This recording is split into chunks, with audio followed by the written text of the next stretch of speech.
Want to make it rain right in your kitchen? Here's a super easy science trick that'll blow your mind. You only need 3 things. 1, a clear glass or jar. 2, shaving cream. 3, food coloring and water. This fun DIY rain cloud shows how real clouds hold moisture until gravity takes over. Step 1. Fill your glass about 3/4 full with water. This is the air. Step 2. Spray shaving cream on top to create your cloud. Step 3. In a separate cup, mix food coloring with water. Step 4. Use a dropper or spoon to drip the colored water onto the cloud. Watch closely.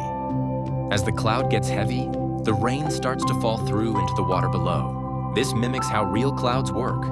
Water vapor rises, condenses into clouds, and when it's too heavy, rain falls. Your shaving cream? That's the fluffy cloud. The food coloring? That's your rain.